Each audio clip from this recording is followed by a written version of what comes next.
Hello, everybody. This is Ray B, and welcome to Puzzle Pirates. This is an old, I believe, 90s computer game I got from a friend of mine who was very excited to give me the disc of it.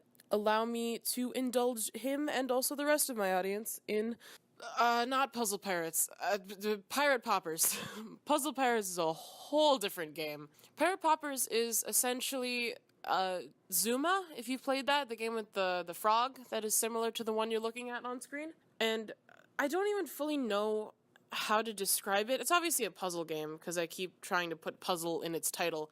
It's a game where you're in control of this launcher that shoots little orbs, and you have to match their colors in order to make them disappear. It's not quite I guess a match 3 sort of situation, but that's more associated with a grid.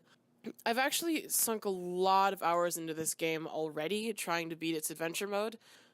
But with the time I've spent in this game, I can tell you it is absolutely addicting. It's fantastic to play. I believe in a similar, if not the exact same way that Zuma is. And I believe that's why Zuma was so popular, is just because its format was so perfect for a casual sort of game.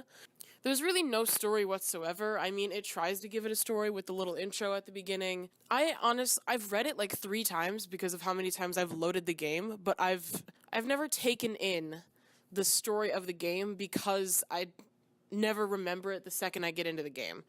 I'm sure it has something to do with pirates, obviously, since I'm like 90% sure pirates is in the title, if I can remember the title of this game. But this isn't even something I found like on Steam or like this is literally like a physical CD I have and haven't been able to find anywhere else. I mean, I'm sure I could go on eBay and find another disc of it, but I mean, like, I couldn't find a digital download of it anywhere. So I would love to put a link in the description for you guys to go play this game for yourselves, but sadly, as far as I know, you would have to track down a physical CD of it in order to play it. And I think the reason that is because it is such sort of like a reskinned clone of Zuma, rather than being like ancient temples or whatever Zuma was. It's now pirates. There are power-ups according to that, and there's still very generic power-ups though. There's eyeglass power-up where you essentially get like a sight or a scope on your like ball launcher, which is a fantastic power-up that's very useful when you get it, but also you can put your cursor that the ball launcher follows anywhere on the screen, and it still follows. So the eyeglass thing is a nice visual aid, but also pretty useless given the fact that the cursor kind of already does that for you. There's also, I don't know the name of it, but it's essentially just a fireball that explodes whatever you launch it at.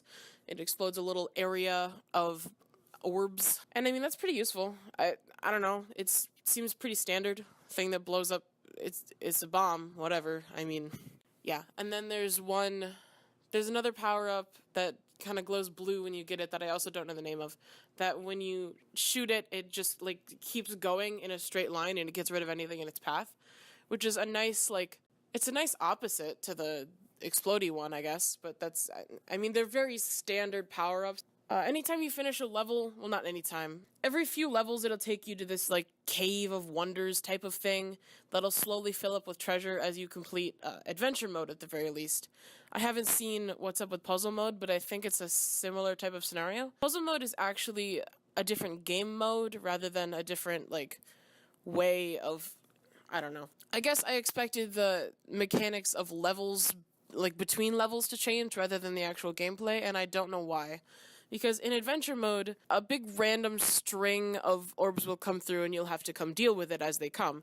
But in puzzle mode, it gives you like a set thing and a set amount and color of orbs to go at it with. So that you have to think through more so, like, how you're breaking them down, how you're chaining combos, how you're doing all that stuff. After playing adventure mode for forever, the puzzle mode almost feels close to, like, impossible. Maybe just because that's not how my mind thinks. I don't think 8 steps ahead of myself, and that's what puzzle mode sort of demands of you.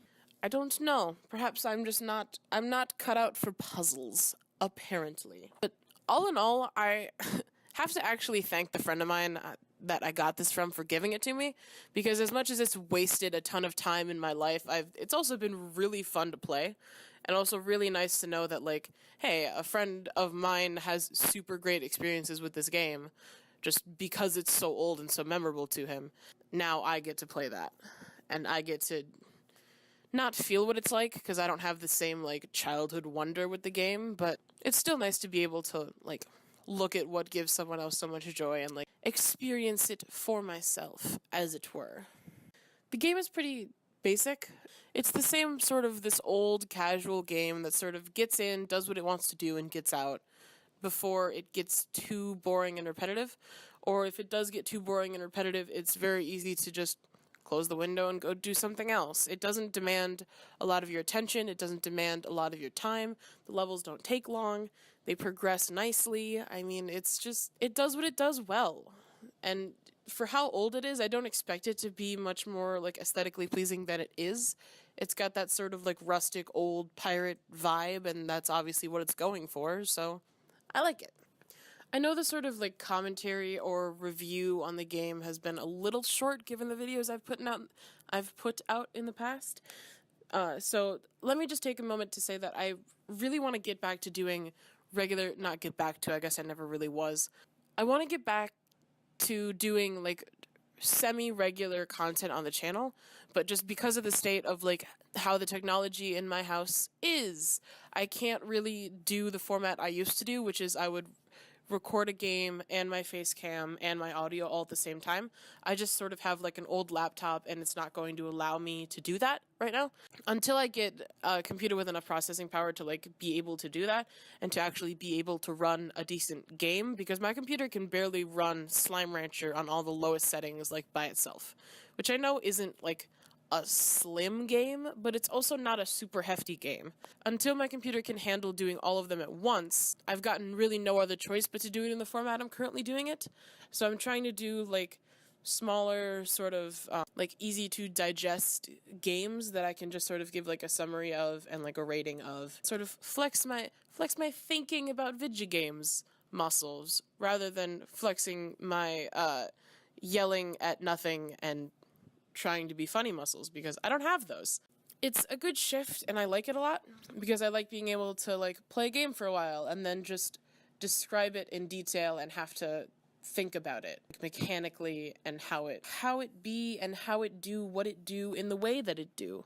Thank you for being around while I sort of go through this transitional phase and figure out what it is I want to do and how I'm going to be able to do it. So until I figure that out, I will probably keep doing these sort of itch.io and Game Jolt and free small Steam game type of stuff. Basically, if it's going to take me more than one episode, I'm probably not going to do it right now, and I'm not going to be doing like full playthroughs of most of these games. If you're up for that, stick around. If you're not, I guess eventually, I promise you I will get back to actually doing like playthroughs, and I guess Let's Plays are the same thing.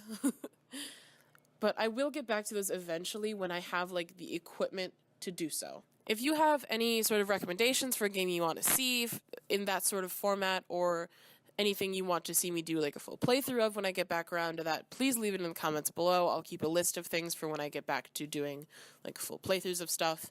And this has been Raby, and I will see you in the next game, or whatever my outro is.